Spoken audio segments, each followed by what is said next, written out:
I have a question that I would like to ask you today. Are you an enemy to God? Are you an enemy to God? Could you be an enemy to God and you don't even know it? And that's a dangerous thing. A lot of us could be walking around thinking that we're a friend to God. But what if we're truly an enemy to God? A lot of us are walking around thinking that we have a great relationship with God. But what if we come to find out we're an enemy to God? And we don't want to be an enemy to God. It's a lot of people that you may not care about being an enemy to, but God is not one. I'm going to read over Hebrews chapter 10, and I'm going to hit a couple of verses. When you get a chance, of course, read all of it for yourself. But what it starts talking about in Hebrews, of course, it's talking about the sacrifice that Christ made when he shed his blood for our sins.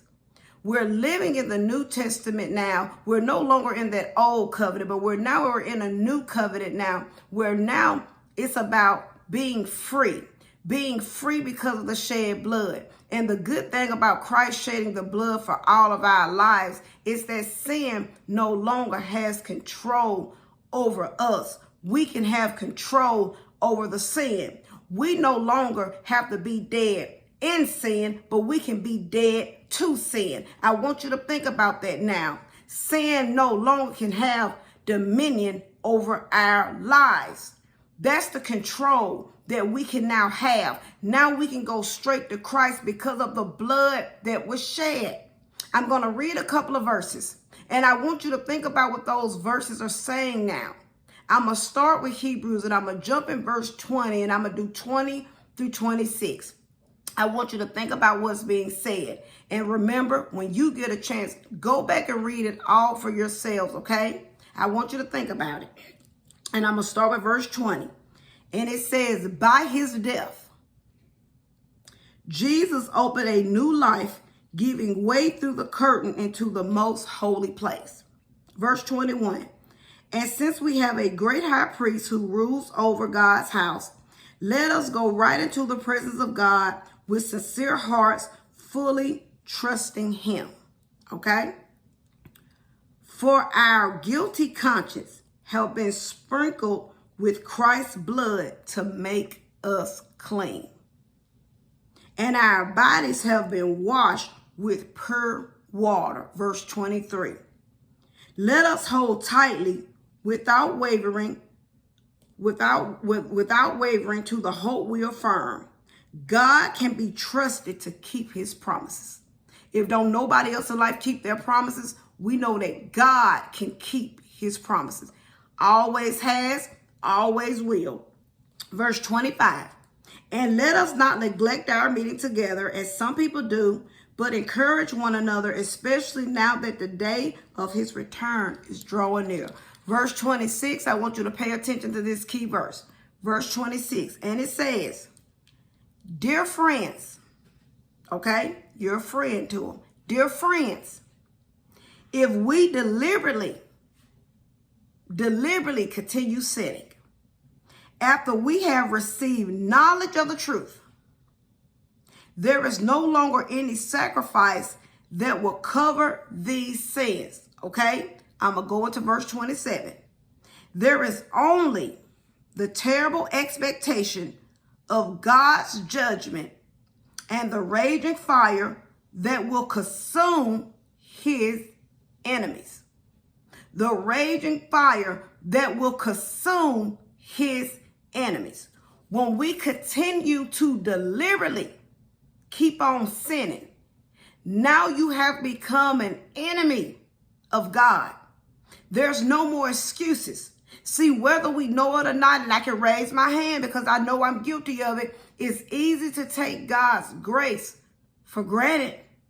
It's easy to take it for granted.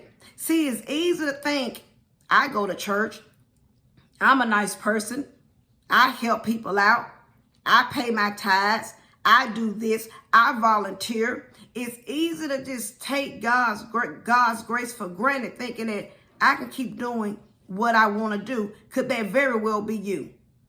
But what we almost understand, it gets to a point where God's grace can run out.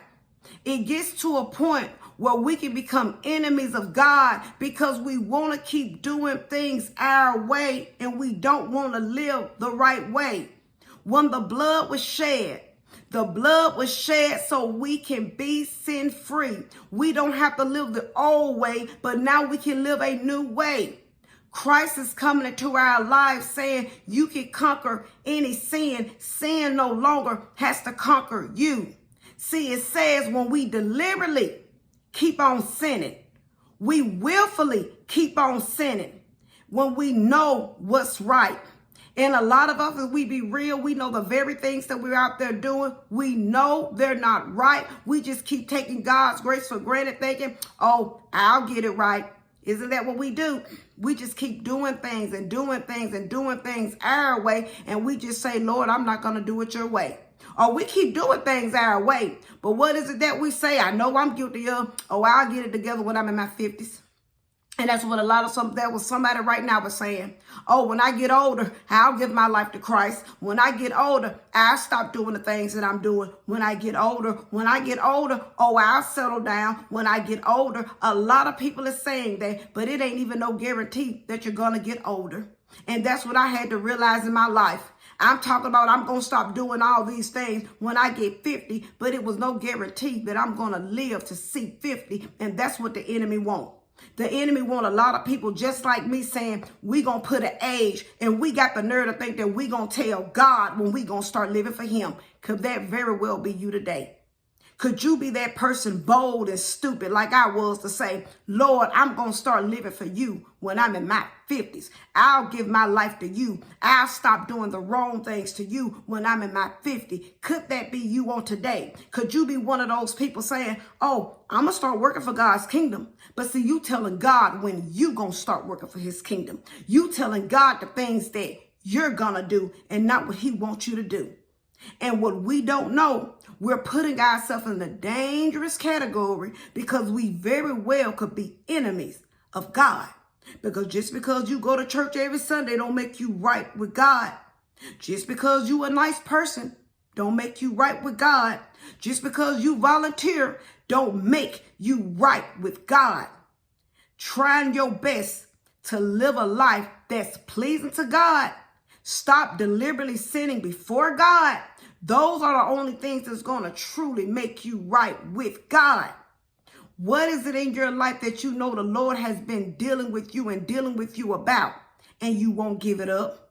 What is it in your life on today that you truly know what you doing is wrong? You know it's wrong, but you just keep thinking you got time to get it right. Because we love to say, the Lord ain't through with me yet. He know I'm a work in progress. Ain't that what we love to say? Some of us been saying that same speech 20 and 30 years from now. We've been saying that same speech. He know I'm a work in progress. He know it. He know it. But what if God don't know it? What if God is to the point now where he said, you have become my enemy because you know it and you choose not to do right. You choose not to be pleasing in my sight. What if the breath leave out of your body and the grace is gone and you live the wrong way and you never started living the right way? See, everybody thinks they're going to wake up until they don't. Everybody thinks they're going to make it home until they don't. Everybody think they're going to see next week until they don't. Everybody think they're going to see their birthday until they don't. Everybody think they're going to see their anniversary until they don't. How many people that we would have thought would have still been here, but they're no longer here? That could very well be us. And one day it will be. What is it in your life on a day that you know I need to get it right? I need to stop taking God's grace for granted, because once our eyes close, it's gone. I don't want to be an enemy to the Lord. And on today, if you truly saying, I don't want to be God's enemy. I don't want to be God's public enemy, number one. I don't want to be God's enemy. What is it that you need to pray and go to the Lord about and say, Lord, I know you've been dealing with me about this. I'm ready to surrender now. Lord, I need to surrender. Lord, I can't do it without you. I got to get rid of all this mess in my life that I truly know that don't represent you. Doesn't mean that we don't make mistakes. Don't mean that we don't slip up, but it's a difference between making a mistake and willfully sin. Some of us know right now we going to mess with somebody else's husband and somebody else's wife. You already know it. You've been doing it for years. Some of us know it, just like I knew it. I knew I was going to screw my boyfriend. I knew it. It wasn't no ifs and buts about it. I knew it. It was some things in my life I just knew I was going to do. I knew I was going to listen to that ungodly, filthy, disgusting rap music with men calling women out their name, women calling men out their names, guns and violence. I knew I was going to listen to that filth. I knew I was going to watch pornography. I knew I was going to cuss. I knew how I was going to dress. And it was all wrong. And it was all willfully sin. And I'm sitting over here not knowing that I'm making myself into an enemy with God. I'm an enemy to the Lord because I still want to live any kind of way. And y'all, we have to realize we can't keep walking around saying, well, I didn't know. I didn't know. Because, see, a lot of us got to be real to just be real and say, I didn't want to know. And, y'all, if we think that we're going to stand before the Lord and say, but, Lord, I didn't know. Lord, I didn't know. He going to say, you didn't want to know. Because we know and we do everything else that we want to do. We do it exactly what we want to do. And it's time for us to get real because people are leaving this world left and right. And it's not enough to raise your hand and say that you believe in the Lord. On today, are you living for the Lord? That's point blank. Point blank, are you trying each and every day? On today, can you look yourself in the mirror and say, I know I may not be perfect, but I'm striving every day to try my best to live for the Lord. I'm trying my best not to gossip. I'm trying my best not to cuss people out with the lying, with the stealing. Some of us know the things that we're doing, and we keep doing it, and we keep doing it, and we keep doing it. Because we keep thinking we got time. We take God's grace for granted. Everybody thinks they got time until time run out. Everybody thinks they got time until time run out.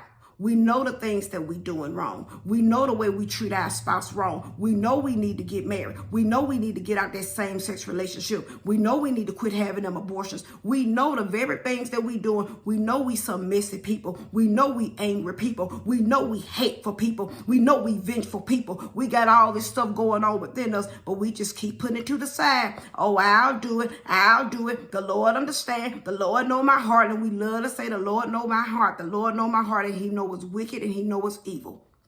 We got to start getting things right on today before it's too late. We got to get things right and start living the right way. We must go to the Lord, start seeking the Lord, cry out to the Lord, and start living a life that's pleasing to the Lord. And say, Lord, if I am your enemy, I don't want to be your enemy anymore. I want to be your friend. Lord, help me get rid of anything that don't represent you because I want to be right with you. We got to get our lives together and realize nice is not going to get it. Going to church is not going to get it. Wearing long skirts is not going to give it. Wearing a cover around your head is not going to get it. Living right is going to get it. That's what it is. Living right is going to get it. Just because you holy on Sunday or whatever day that you choose to be your Sabbath day on. Just because you holy on a Saturday or a Sunday, but are you holy every day? That's what I try to tell people. Are you holy every day? You got some people who say, well, I don't celebrate Christmas, but are you holy every day? Some people feel like they don't celebrate these holidays, that makes them right with God, but they still live it any kind of way before him. And could that be you on today? You cutting out certain things on certain days, but you still disrespecting the Lord. You still living any kind of way before the Lord. And if you disrespecting the Lord, living any kind of way before the Lord, why in the world do you think when you die, you're going to get to live with the Lord? We got to be right when we stand before him. Try your best every day to say, Lord, I want to try my best every day I get up and the breath is in my body to start living a life that's pleasing to you. So when my eyes close, I know I will be right with you and I'll be greeted by you and I'll forever get to live with you. So always remember my closing. Self-examination is the best examination. And Jesus Christ is Lord and he's all we have. Have a great rest of the day.